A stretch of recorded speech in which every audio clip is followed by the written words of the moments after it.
Assalamualaikum warahmatullahi wabarakatuh. Halo teman-teman semua, kembali lagi bersama saya Raffi Ahmad Razak dari Razaker. Dan di video kali ini saya ingin membahas mengenai negara tetangga kita, Vietnam, teman-teman. Jadi kemarin Vietnam itu sempat rame dibandingkan dengan Indonesia, terutama karena Indonesia naikin PPN dari 11 ke 12%, sedangkan Vietnam itu malah nurunin PPN dari 10% ke 8%. Tapi sebenarnya begini teman-teman, kalau kita bandingkan kedua negara kita antara Vietnam dan Indonesia secara head to head. Jadi secara tarif, Vietnam itu tarif standarnya 10%, dikurangi menjadi 8% pada periode sampai dengan Juni 2025 untuk barang tertentu. Sedangkan di Indonesia, single rate 12%. Lalu untuk tarif 5%, di Vietnam itu tarif 5% untuk barang dan jasa yang bersifat esensial, dan tarif 0% untuk ekspor. Sedangkan di Indonesia, terdapat tarif tertentu bersifat final untuk sektor dan komoditas tertentu. PPN dibebaskan untuk berbagai jenis barang dan jasa kebutuhan pokok, dan tarif 0% atau PPN tidak dipungut untuk ekspor atau penyerahan barang dan jasa tertentu. Dan tarif PPN untuk kebutuhan pokok barang dan jasa esensial, kalau di Vietnam, itu dikenakan tarif 5%. Air bersih, buku, bahan makanan, pakan ternak, produk pertanian, karet, gula, perumahan rakyat, produk seni dan budaya, itu semua dikenain tarif 5% di Vietnam. Sedangkan di Indonesia, itu dibebaskan atau 0%. Barang kebutuhan pokok, air bersih, buku, pakan ternak, gula, perumahan rakyat. Dan besaran tertentu ada yang cuma 1%, yaitu produk pertanian dan karet. Nah, terus perbedaannya juga, batasan omset menjadi pengusaha wajib PPN atau PKP di Vietnam itu 63 juta per tahun. Kalau di Indonesia itu 4,8 miliar per tahun. Yang artinya untuk dikenakan tarif perpajakan tadi pengusaha di Indonesia itu perlu yang udah di atas 4,8 miliar. Kalau di Vietnam 63 juta per tahun itu juga udah dikenakan. Lalu untuk fasilitas perpajakan ada tax expenditure, untuk Vietnam itu tidak dipublikasikan, sedangkan untuk Indonesia itu dipublikasikan dengan nilai fasilitas PPN 265,6 triliun rupiah. Dan dengan memahami perbandingan PPN Vietnam dan Indonesia, kita dapat melihat sebenarnya kedua negara itu menyesuaikan kebijakan pajaknya berdasarkan kondisi ekonomi masing-masing negara. Dan untuk kita belajar lebih jauh, sebenarnya Vietnam itu OTW menjadi negara maju. Saat ini kayaknya bakal menyalip Indonesia deh. Jadi setelah Singapura, kemungkinan besar negara maju di Asia Tenggara itu malah Vietnam, bukan Indonesia. Itu bukan hanya karena PPN teman-teman, karena ada beberapa faktor. Yang pertama, GDP Vietnam itu tumbuh 84,07% selama 10 tahun terakhir. Sedangkan Indonesia sebenarnya tumbuh juga, cuman nilainya tidak sebesar Vietnam. Kita ada di angka 53,92%.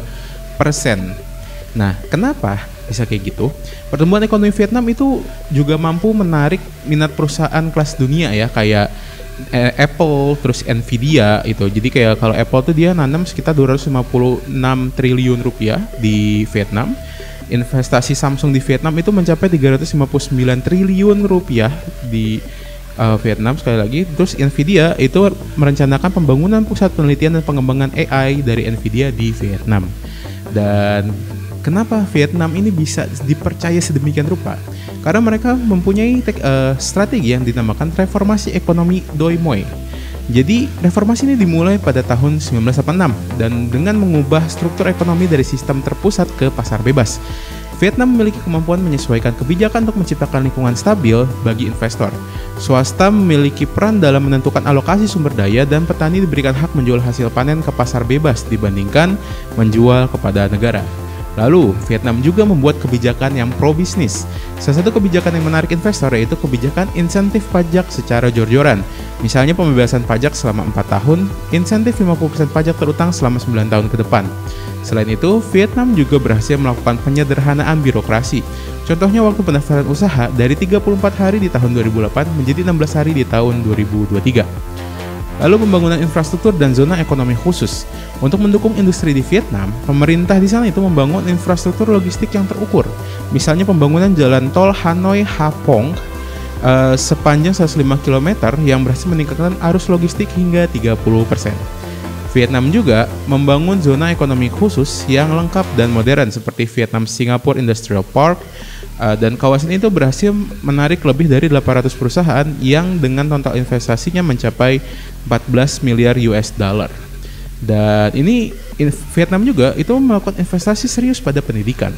Vietnam menjadi salah satu negara dengan sistem pendidikan terbaik. Beberapa kebijakan yang diambil Vietnam misalnya memberikan gaji lebih besar bagi guru di daerah terpencil, penilaian kepada guru berdasarkan prestasi siswa, dan alokasi 20% anggaran provinsi untuk pendidikan. Hasilnya, peringkat PISA Vietnam tahun 2022 berada di posisi 2 ASEAN, hanya di bawah Singapura dengan skor 468. Yang kalau kita bandingkan, Indonesia itu ada di peringkat secara dunia itu ada di peringkat 69. Dan kalau tadi Vietnam di peringkat 34 ya secara dunia. Kalau Indonesia di peringkat 69, kalau di ASEAN Indonesia itu peringkat ke-6 di bawah Thailand. Lalu, apakah tadi penurunan PPN di Vietnam berpengaruh? Iya, berpengaruh. Cuman memang tidak sesignifikan itu. Itu karena emang strategi bisnis Vietnam aja, strategi pemerintahan Vietnam yang pro bisnis tadi yang akhirnya memperkuat ekonomi Vietnam secara makro. Nah, apa sih efeknya ke Vietnam? Jadi, investor asing itu tertarik untuk menanamkan modalnya di Vietnam. Bahkan menurut laporan Bank Dunia, pada Januari sampai Juni 2024, investasi asing atau Foreign Direct Investment (FDI) yang masuk ke Vietnam itu diperkirakan mencapai 15,19 miliar US dollar atau kalau dirupiahkan senilai 240 triliun. Dan angka ini setara 6,2% rasio FDI terhadap PDB Vietnam, di mana pemerintah Vietnam menargetkan rasio FDI itu 7% atau 600 triliun rupiah investasi asing di 2024. Sebagai perbandingan, rasio FDI di Indonesia hanya 2% dari PDB, teman-teman. Jauh banget memang. Lalu, Vietnam ekonomi itu terbaik di Asia Tenggara. Bank Dunia itu memprediksi Vietnam akan mencatat pertumbuhan ekonomi paling tinggi di antara negara Asia Tenggara, bahkan melampaui Singapura. Pertumbuhan ekonomi Vietnam diperkirakan mencapai 6,1% pada akhir 2024 dan mencapai 6,5% di tahun 2025. Sementara itu, Bank Indonesia memprediksi pertumbuhan ekonomi Indonesia pada 2025 berada di kisaran 4,8% hingga 5,6%, yang artinya Vietnam pasti lebih tinggi dari Indonesia. Lalu Indonesia ya kan rencananya kita akan bergabung ke OECD ya teman-teman. Jadi emang negara-negara yang co-development dengan negara-negara maju, dan Vietnam ini akan menjadi saingan terberatnya kita karena dua negara ini, Indonesia dan Vietnam, akan menjadi trigger ekonomi ke depan ya. Jadi emang OTW menjadi negara maju rencananya di Asia Tenggara setelah Singapura ya. Jadi memang sekali lagi kita harus banyak belajar teman-teman dengan cara Vietnam mengatur ekonomi mereka. Ya gitu aja kali teman-teman yang ingin saya sampaikan di video kali ini. Terima kasih telah menonton videonya. Jangan lupa like videonya, subscribe channelnya, dan share ke sebanyak mungkin orang agar literasi keuangan Indonesia semakin meningkat. Terus teman-teman juga kalau ingin yang berpendapat silahkan tuliskan komentar kalian di bawah. Terima kasih sekali lagi telah menonton video ini. Nama saya Raffi Ahmad Razak dari Razakar. Izin undur pamit diri. Assalamualaikum warahmatullahi wabarakatuh. Sampai jumpa.